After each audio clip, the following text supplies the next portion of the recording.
Coming up on Hunter News Now, you'll meet the new candidates running for president of our student government. And you'll get a look at Hunter's volleyball team in action in this edition of our Scholar Athlete of the Week.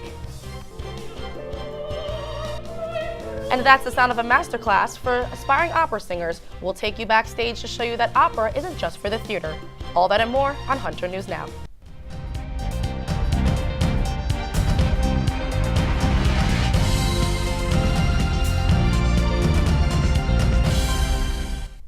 Welcome to Hunter News Now. I'm Alexandra Alley. And I'm Caitlin Munson. Albany state lawmakers just unveiled their 2020 budget, and it includes an increase in spending for education. State support for CUNY is up about 2.5% from last year.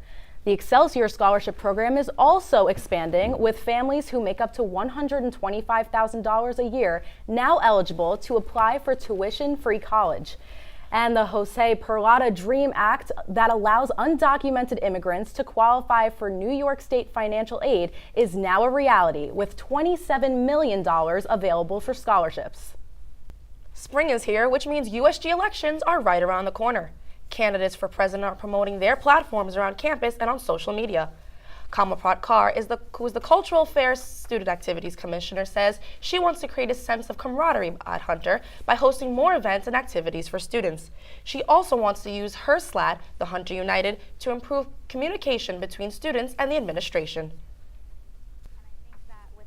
Current experience and my experience from the past 2 years, I've learned the ins and outs of USG. I've learned how to talk to administration, how to talk to clubs, how to talk to students, and I feel I could just continue to do that and improve on what we are already doing and just take another step.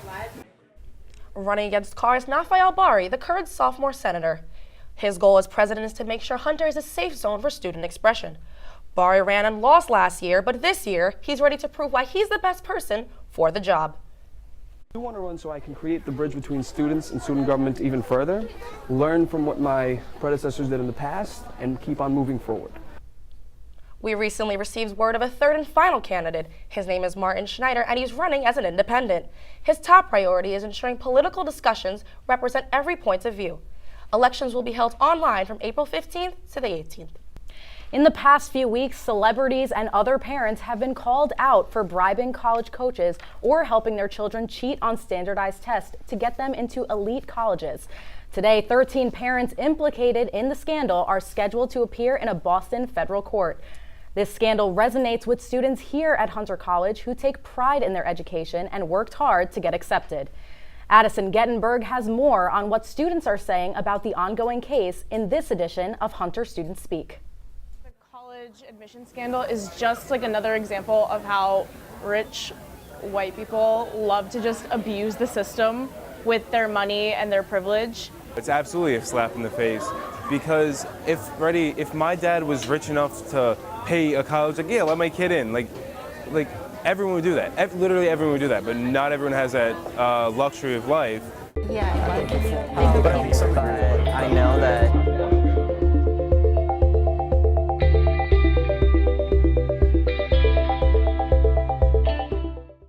I don't think it's fair that people got to pay their way to get kids into college, because I personally worked hard to get into the school I'm at. When I first read the news article and then we were actually talking about it in my women in media class, I was saying that it's kind of not even good for the students themselves, like the kids that the parents are paying to get into the school, like they're gonna get there and not be prepared. It's really, really sad that Aunt Becky is one of the people who but it doesn't surprise me. They could have said anybody and I wouldn't have been shocked. Leave Aunt Becky alone. Leave her alone. Damn it. It's so rough in America. Even celebrities have to struggle. I think that schools also need to take responsibilities if they're being paid to let students in. I think a lot of these colleges need to be held accountable for that as well. Clearly, if they have so much money anyway to pay into this and bribe a school to accept their kid, then they can spend it on tutoring or programs or other things that the kids might be interested in. Well, I think that all of the things that's happening, all of the punishments, well-deserved. Olivia Jade can lose her YouTube channel. Lori Loughlin can get dropped. Yeah, but I know that. For all you CUNY students and graduates who are interested in a career in public service, listen up. CUNY and Citywide Administrative Services have partnered to offer jobs and 2-year fellowships at more than 80 city agencies. The program is designed as a transition from the classroom into the New York City's workforce. As a fellow, you will earn about $40,000 to $45,000 a year and will take a civil service exam within 2 years. Next Tuesday, Career Development Services is hosting an on-campus information session in Hunter East 805. So check it out and learn more about civil service, the job opportunities, and the application process. Registration for this event is open until April 9th. Coming up next, we'll sit down with Hunter's current USG president as he shares his experience in office and what's in store for his future. He'll also tell us why voting is so important. Stick around.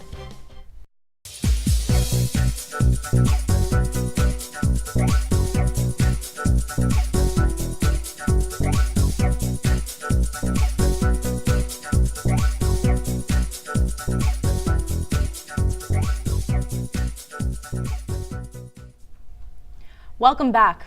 USG elections for the upcoming school year are fast approaching, and students need to vote to make sure their voice matters in this election. And who better to give us more insight on the upcoming elections than our current USG President, Intezar Singh. Intezar, thank you for joining us today. Thank you for having me. So during your presidency, you've helped over 80 clubs and organizations here on campus. Can you just tell us a bit about that? So, well, when I started in USG, it was my freshman year. I was a freshman senator, and I really got involved in helping clubs through the student government in a sense of helping them with their budgets, helping them plan events, give them basically guidelines so that they can efficiently run clubs through the student government, because we are the overarching body. They come to us to get the budgets for the year. So any club you have on campus, they've met with me at some point to request a certain amount for their budget, and then from there on we basically oversee the process of what they're spending it on, what they're using, and then we help guide them in a sense like, you know, in the past you've had events, because students change year on year. So in the past, if they've had events that have worked well, we'll help them plan those events again, maybe in a partnership with USG or just helping guide them in their own event planning and everything like that. So that's mainly been my experience for the past few years with clubs, giving them money, helping them with anything financially, and just event planning and providing support, because sometimes even the administration can be a little tough to deal with, so having the student body helping out or the student government helping out with that is really helpful for them. So obviously you've helped out the Hunter community so much, and they've helped you because you're sitting here and you're president. Yeah. So why is it so important for Hunter students to vote? Well, if we look at our tuition, right, a chunk of that does go to the student activity fee money, and we all pay it, right? So, and a good amount of that comes to the student government. Now that's your money, and you should be able to tell who you want representing you, because it's the money you're paying for your student activity fees, and you want certain privileges out of that. You want events, you want food giveaways, you want, you know, parties and everything like that. So if you're paying the money, then you should also have the right to elect the people you want in the office. And people can run on different platforms, different campaigns, and different ideas, and you should have the ability to choose the best one. And the importance of voting is if you don't vote, then you're basically taking away your right for you to govern how your money is spent, because by voting these people in, you're basically saying I do have a voice in how my money is going to be spent because I choose these people to represent. And what would you say has been the most challenging part? I think the most challenging part is, you know, every time we have, I'll just start from like maybe an election season, like, you know, during election season we have certain aims and certain goals in mind, and the challenging part is then tapering them sort of with reality, and because there's unforeseen challenges that come every single year. For example, there might be an unintended expense maybe we would have to cover for a club. Let's say if a club didn't pay $10,000 worth of expenses, that now has to come out of the USG budget, just the way the finances work and stuff like that. So it's basically trying to stick to what platforms you ran on, while also like facing these unforeseen circumstances and everything like that. Like some of the challenges are like a year and a half ago we got a lot of backlash for not having a concert, right? But the challenge there is explaining to the people that like fiscally it's not possible, because prior years used the surplus, we ran out of the surplus, now we have to wait for it to build back up. And it's hard explaining that to every single student. That's a lot of good information for new candidates to keep in mind when voting. Yeah, I hope so. Yeah, so thank you so much for joining us. Thank you for being here today. We appreciate it. Great. All right, thank you. Coming up after the break, leave your spring semester troubles behind and consider studying abroad next semester. And we'll see our Scholar Athlete of the Week bring the heat on the volleyball court and in the classroom. Stay with us.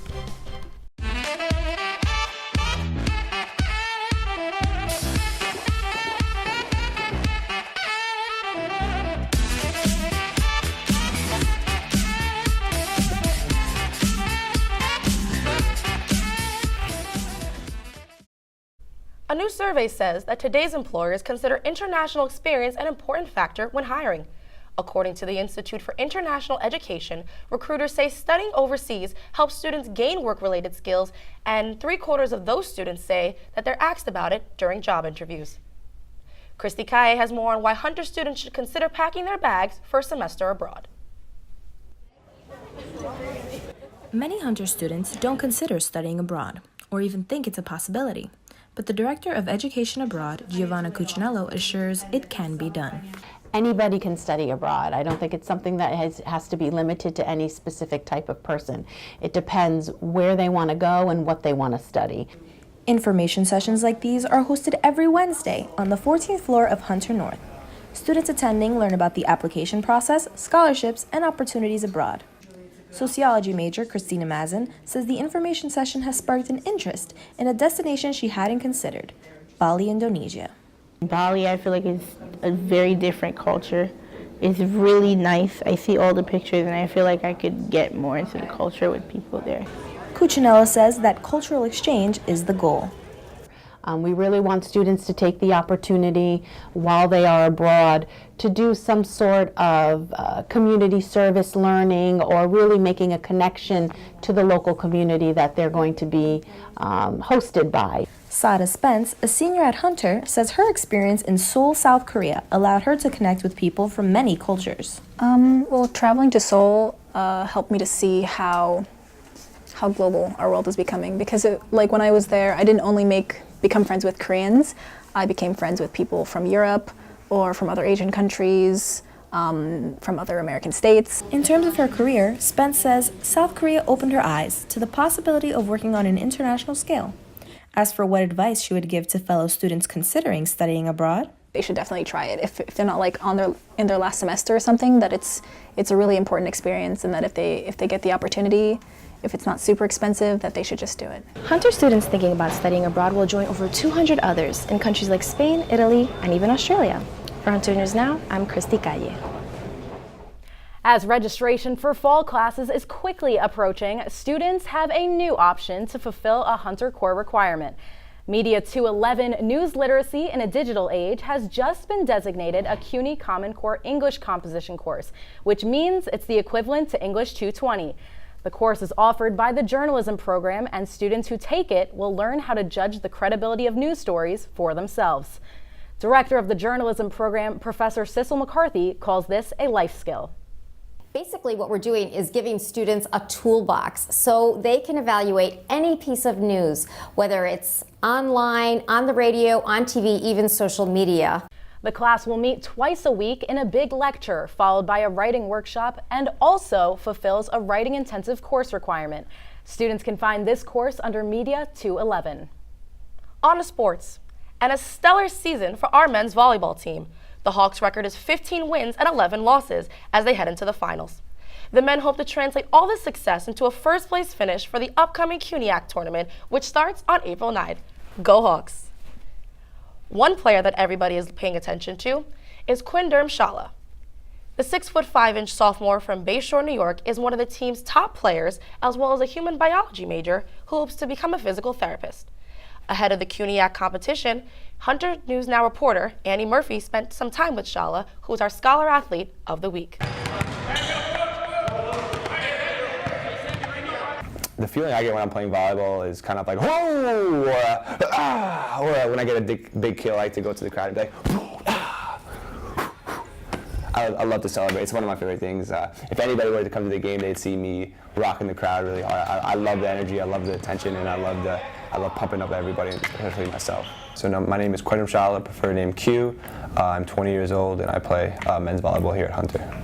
Well, I love the friends it's provided for me. I love the availability of it being a lifetime sport where I can be playing when I'm 12 years old and I can still be playing it when I'm 6 years old. Volleyball starts as a team sport in my school at 7th grade. And then one day we were having a meeting, and my friend of mine, me and him were supposed to attend the meeting, and I was way too anxious to get into the meeting. It was in the wrestling room. I didn't want to step in, and he literally took me by the shirt and just pulls me into the meeting, and I stumbled in, and I wasn't going to exit at that point. So I just sat down and listened, and the coach loved me because I was like a solid 6'1", 8th grader. So the way I balance school and athletics is not too difficult for me. A lot of people address it as it's a big problem for student athletes, but a lot of people don't realize that we've been doing this since about the 7th grade or however young we've been playing sports. So I've been playing 3 or 4 sports in a school year since I was in 7th grade. So it's not too difficult. The biggest thing I want my team to succeed at is becoming the most confident player they can possibly be by the end of the season.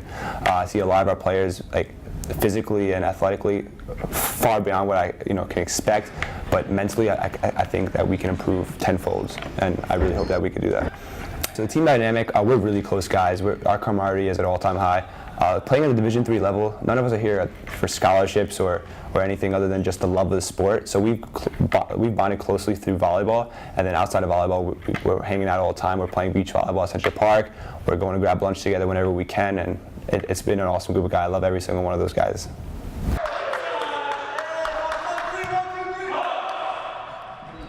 Coming up next, we'll give you some more insight on workshops being offered at the Writing Center and how there's something for everyone.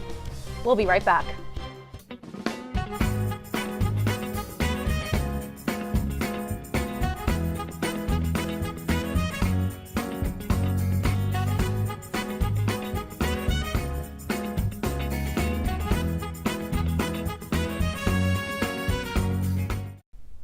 Students who need a little extra help on their papers should check out the new seminars offered at the Rockowitz Writing Center. On April 10th, there's one on using sources and evidence, and the following week, a workshop on citations and documentation. Near the end of the semester, you can learn about personal statements and a perennial favorite, proofreading. We offer a variety of different services that can help you improve your writing process. We can work with you at any stage of your writing process, from brainstorming and outlining to getting ready to hand it in, putting the final touches on it. Help with my English research paper. The Writing Center really helped me a lot. They really helped me with the structure of my paper, how to properly cite my sources in MLA format, make sure my spelling was right. The RWC also hosts walk-in tutoring sessions every Wednesday from 10 a.m. to 8 p.m. The center is located in the library on the 7th floor and offers tutoring and academic support to all registered students for free. Singing filled the halls of Hunter last week at an opera masterclass. The music department brought in a special guest to the Lang Recital Hall to coach Hunter students who see themselves performing in an aria someday. Here's Michelle Velez with more on this unique opportunity. Opera singer Claudia Freelander has been practicing her skills and coaching aspiring opera stars for more than 20 years. I am a big believer that anybody can learn how to sing, that there is a technique to it. If you really want to learn to sing, then there are techniques that you can study and you can learn. And again, a sense of humor goes a long way because you're probably going to make some really weird noises along the way. These techniques include elastic bands, neck massagers, and even making silly noises to loosen your vocal cords. Can you just talk to me in this part of your range a little bit? Yes, I can. I think what was really great about this masterclass is that it was very hands-on, very technical about breath, about tongue tension, about tension that we create when we're singing. Breathing properly can loosen your vocal cords, expand your rib cage, and reduce tension. All things singer needs to achieve their best sound. I actually like the massage because they actually help pinpoint and it helped relax everything in the back of my neck. It helped relieve a lot of tension. Freelander's biggest piece of advice is to relax and enjoy yourself. Be true to your sound and practice.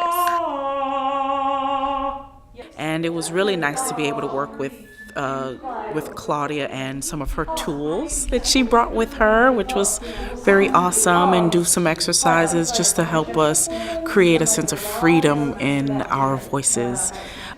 Freelander says by the end of her masterclass, she hopes even shower singing Grammy wannabes will believe in their voice.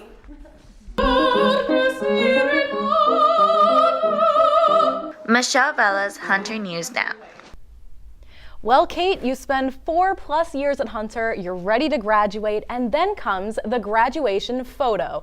That's right, for graduating seniors, it's time to take your yearbook photo.